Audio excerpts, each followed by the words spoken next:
જૈન વિદ્યાર્થી મિત્રો, હું છું એસઆઈ રાઠોડ. ફરી આપણે મળ્યા છીએ ભારત ઇતિહાસના એક ઇન્ટરેસ્ટિંગ ટોપિક દિલ્હી સલ્તનત, જેમાં 5 વંશ જોવા મળે છે: ગુલામ વંશ, ખિલજી વંશ, તુગલક વંશ, સૈયદ વંશ, લોધી વંશ વગેરે. તો આપણે સૌ પ્રથમ અભ્યાસ કરીશું દિલ્હી સલ્તનતના ગુલામ વંશ વિશે, જે સૌથી લાંબો સમયગાળો એને શાસન કરેલું છે, 1206 થી 1290.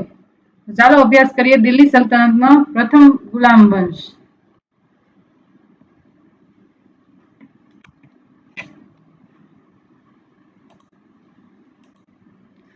તો 1206 માં ઈસવીસન 1206 માં મોહમ્મદ ઘોરીના મૃત્યુ પછી તે નિસંતાન હતો. તેનું સામ્રાજ્ય તેના 3 ગુલામોમાં વહેંચાયું હતું. તેમાંથી યાલદુજને ગઝનીના પ્રદેશ પર નિયંત્રણ મળ્યું, કુબચાને સિંધ અને મુલતાન પર નિયંત્રણ મળ્યું, જ્યારે કુતુબદીન ઐબક હતો તેને ભારતીય પ્રદેશ પર નિયંત્રણ મળ્યું. ઘોરીના વિશ્વાસુ ગુલામ ઐબકે એટલે કે તરાઈના યુદ્ધ પછી ભારતમાં રાજ્યના વિસ્તરણમાં મહત્વની ભૂમિકા ભજવી. કુતુબદીન ઐબક કોણ હતો? જે ગુલામ વંશનો સ્થાપક છે, તે કોણ હતો? મોહમ્મદ ઘોરીનો ગુલામ હતો. કુતુબદીન ઐબક દ્વારા સ્થાપવામાં આવેલ રાજવંશને મામલુક વંશ અથવા ગુલામ વંશ પણ કહેવાય છે, અને બીજો કયો વંશ કહેવાય છે? મામલુક વંશ પણ કહેવાય છે, કારણ કે તે મોહમ્મદ ઘોરી દ્વારા ખરીદેલ ગુલામ હતો. હવે દિલ્હી સલ્તનતની સ્થાપના કઈ રીતે? ઈસવીસન 1206 માં તુર્કી શાસનની સ્થાપના થઈ હતી, એટલે કે દિલ્હી સલ્તનતની. ગુલામ વંશે 1206 થી 1290 સુધી શાસન કર્યું હતું.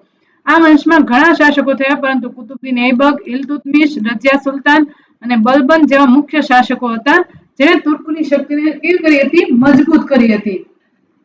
મોહમ્મદ ઘોરીના મૃત્યુ પછી ઐબકને ઉત્તર ભારતનો જીતેલ કુતુબદીન ઐબક વિશે વાત કરીએ, જેને કેટલા વર્ષ શાસન કર્યું? 1206 થી 1210, એટલે કે 4 વર્ષ શાસન કર્યું.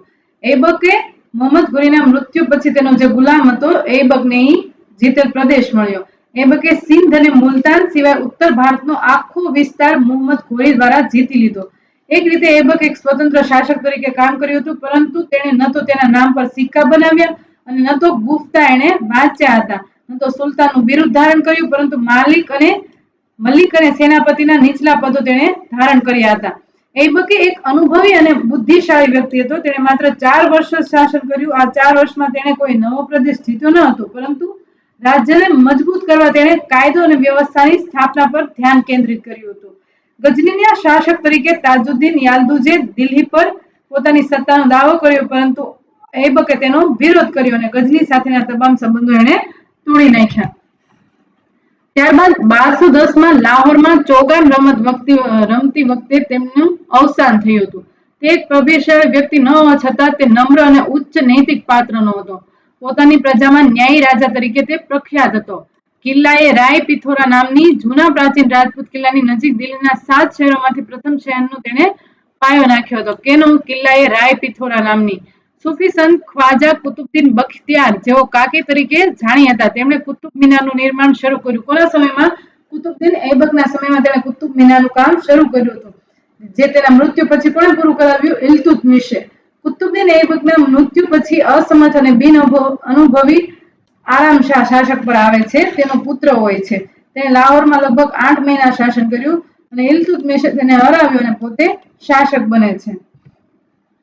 ત્યારબાદ શમ્સ ઉદ્દીન ઇલ્તુત્મિશ વિશે વાત કરીએ, જે એનો જમાઈ હોય છે. 1210 થી 1236, એટલે કે 16 વર્ષ જેવું એને શાસન કર્યું છે. 26 વર્ષ. અધિક દિલ્હી સલ્તનતમાં તે મહત્વનું સ્થાન ધરાવે છે. દિલ્હી સલ્તનતનો તે વાસ્તવિક સ્થાપકો એવું માનવામાં આવે છે. ઇટાલી જાતિનો તે તુર્ક હતો. આ ગ્વાલિયર અને બુલંદ શહેરનો ધંધો હતો.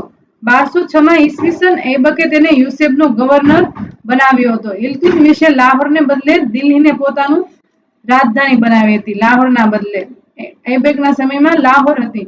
ઇલ્તુત્મિશે જે 26 વર્ષ શાસન કર્યું, જેને કેણે 3 ભાગોમાં વહેંચ્યું: 1210 થી 1220 વિરોધીઓનું દમન કરવાનું, 1221 થી 1229 મોંગલ આક્રમણ અને અન્ય ધમકીઓ, જ્યારે 1229 થી 1236 સુધી સત્તાને મજબૂત કરવાનું એણે કાર્ય કર્યું હતું.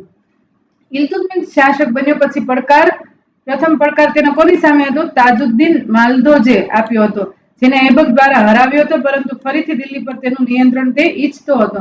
તો ઇલ્તુત્મિશ શાસક બન્યા પછી તેણે માલદોજને પડકાર આપ્યો અને તેને હરાવ્યો.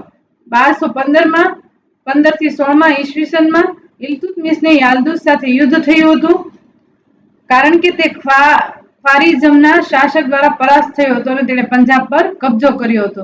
ઇલ્તુત્મિશે તેને હરાવી બંદી બનાવી લીધો અને બાદમાં તેની હત્યા કરવામાં આવી. યાલ્દુસની હાર સાથે ગંદી સાથે દિલ્હી સલ્તનતનો સમર કાયમ માટે સમાપ્ત થઈ જાય છે. ત્યારબાદ વાત કરીએ કે સિંધમાં કુબચાની શક્તિ નબળી પડી હતી. 1228માં કુબચા સામેના છેલ્લા અભિયાનમાં ઇલ્તુત્મિશે તેના કબજા હેઠળના વિસ્તારોને સલ્તનતમાં સમાવીને તેની સરહદો મકરાન સુધી વિસ્તારી હતી. આ જ સમયગાળા દરમિયાન ઇલ્તુત્મિશે બંગાળ અને રાજપૂતાનાની સમસ્યાઓનું પણ નિરાકરણ કર્યું હતું. હસામુદ્દીન આવાજ ખિલજી, જેમણે બંગાળમાં પોતાનું સ્વતંત્ર શાસન જાહેર કર્યું હતું, તેણે ઇલ્તુત્મિશના પુત્ર નસીરુદ્દીન મોહમ્મદ દ્વારા હરાવવામાં આવ્યો હતો. ફેબ્રુઆરી 1229માં બગદાદના ખલીફા પાસેથી પવિત્રતાનો પત્ર એણે પ્રાપ્ત કર્યા પછી દિલ્હી સલ્તનતના સાર્વત્રિક રીતે માન્ય અને સાર્વત્રિક સુલતાન બન્યા અને તેમની પ્રતિષ્ઠામાં વધારો થયો. હવે વાત કરીએ રજિયા સુલતાન. એપ્રિલ 1236માં ઇલ્તુત્મિશના મૃત્યુ થાય છે અને ઈસવીસન 1265ના મધ્ય સુધીનો સમયગાળો અધિકારીઓ વચ્ચે કેવું થાય છે? સંઘર્ષ થાય છે અને ઇલ્તુત્મિશના અસમર્થ અનુગામી અને તેના અધિકારીઓ વચ્ચે સત્તા માટેનો આ સંઘર્ષ 1265માં બલબન સુલતાન બન્યો ત્યાં સુધી ચાલુ રહે છે. ઇલ્તુત્મિશ પછી કોણ આવે છે? તેની પુત્રી રજિયા સુલતાન તેના અનુગામી તરીકે નિયુક્ત કર્યા હતા અને તેના મૃત્યુ પછીના દિવસે ઉમેદવારોએ તેમના સૌથી વૈભવી અને અસમર્થ પુત્રો પૈકીના એક રુકનુદ્દીન ફિરોઝને સુલતાન બનાવ્યો હતો. કોને? રુકનુદ્દીન ફિરોઝને. તેમનું શાસન તેમની માતા શાહ તુર્કના દ્વારા નિયંત્રિત હતું, જે ઓટોમન ગુલામ હતા.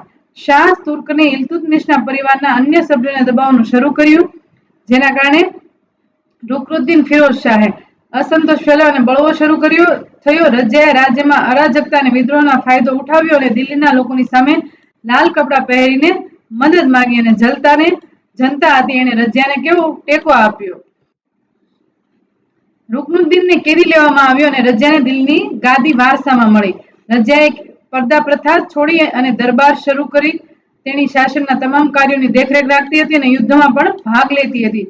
તેણે અમીર-એ આલના વડા તરીકે એબિસિનિયન મલિક યાકુતની એણે નિમણૂક કરી હતી. અમીર-એ આલના એટલે કે અશ્વદળના જે વડા હોય એના તરીકે જે એબિસિનિયન મલિક યાકુતની નિમણૂક કરે છે. આવી નિમણૂક અને તેમની સત્તાના કારણે અધીર અને ઉલેમાઓએ અભ્યાસ શરૂ કર્યો. તેમના પુત્રોમાંના એક અતુનિયા, જેમને રજિયાએ તબાહિદના સેનાપતિ તરીકે નિયુક્ત કર્યા હતા. તેણે વિકડિયા જીસી વર્ગ હતા જે તેમની સાથે હતા.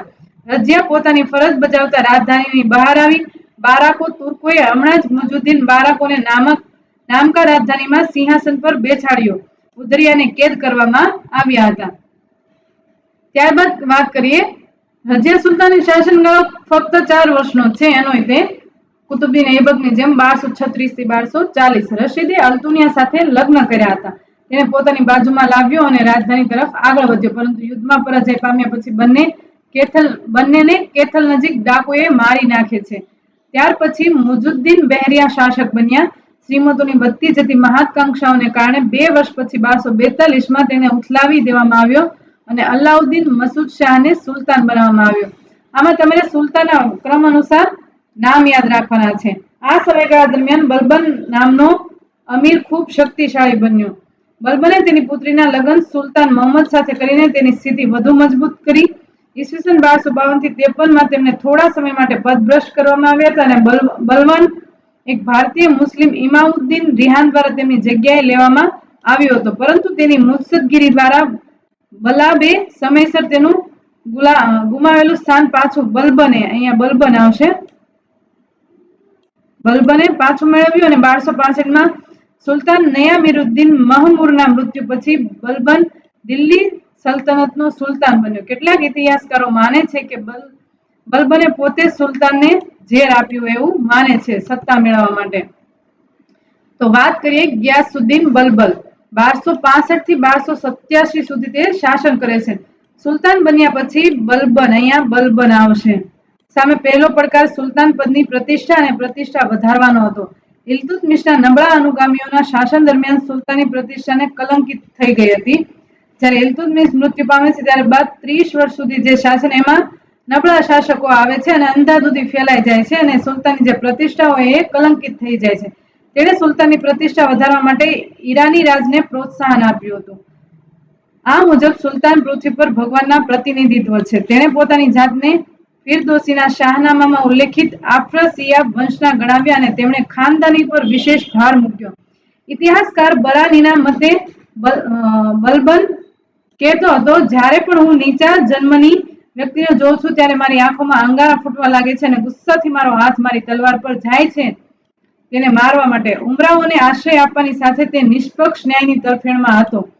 તે નિષ્પક્ષ ન્યાયી રાજા હતો. તેમની સત્તાના તિરસ્કારમાં તેમણે કોઈ ઉમદાને પણ સહન ન કર્યું અને સખત સજા આપી હતી. ત્યારબાદ વાત કરીએ કે સુલતાનના પદની સાથે તેણે ઘણી ઈરાની પરંપરાઓ અપનાવી હતી. દરબારનું ભવ્ય આયોજન કરતો, દરબારીઓને પોશાક અને લોકોથી યોગ્ય અંતર જાળવતો.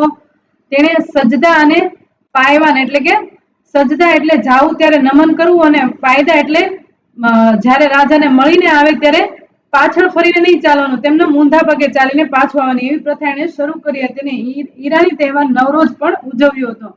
તેણે દારૂ પીવાનું બંધ કર્યું અને હસવાનું અને મજાક કરવાનું ટાળ્યું હતું. તેણે કોર્ટમાં ગંભીર મુદ્રા જાળવી રાખી અને બહુ ઓછો બોલતો. આ રીતે બલબને સુલતાનના પદની પ્રતિષ્ઠા અને ગૌરવ વધાર્યું અને એક નિરંકુશ રાજાશાહીની એણે સ્થાપના કરી હતી. પૂર્વવર્તી અથવા અનુગામી સુલતાનોમાંથી કોઈએ બલબન જેવા રાજાશાહીની વ્યાખ્યા કરી નથી. બલબને એક શક્તિશાળી ગુપ્તચર વિભાગ પણ બનાવ્યો હતો, જેના સભ્યો રાજ્યભરમાં ફેલાયેલા હતા અને બલબનને સમાચાર આપ્યા હતા. જાસૂસો સંપૂર્ણપણે સુલતાનના નિયંત્રણ હેઠળ કામ કરતા હતા અને નિયંત્રણથી મુક્ત હતા. તેમનું કામ મંત્રીઓ, રાજકુમારો અને ભદ્ર વર્ગના તમામ ઉચ્ચ અધિકારીઓ પર નજર રાખવાનું અને સુલતાનને જાણ કરવાનું હતું. બલબન દ્વારા જે કાર્યક્ષમ ગુપ્તચર તંત્રને કારણે સરકારી કર્મચારીઓ અને અધિકારીઓમાં ભય ફેલાયો હતો. સુલતાનના વિરોધના અવાજો સમાપ્ત થયા, કેન્દ્રીય સત્તાનું નિયંત્રણ મજબૂત બન્યું અને સુલતાનની નિરંકુશતા વધી. 1287માં તેનું અવસાન થાય છે. હકીકતમાં તેઓ દિલ્હી સલ્તનતના સ્થાપક સુલતાનોમાંના એક હતા, ખાસ કરીને શાસન, રાજાશાહી અને સંસ્થાઓની. પરંતુ તેમના મૃત્યુના માત્ર 3 વર્ષ પછી તેમના વંશનો અંત આવે છે અને ખિલજી વંશ દિલ્હી સલ્તનત પર નિયંત્રણ મળે છે. તો ગુલામ વંશ પછી એટલે કે મામલુક વંશ પછી આપણે ખિલજી વંશનો અભ્યાસ કરીશું.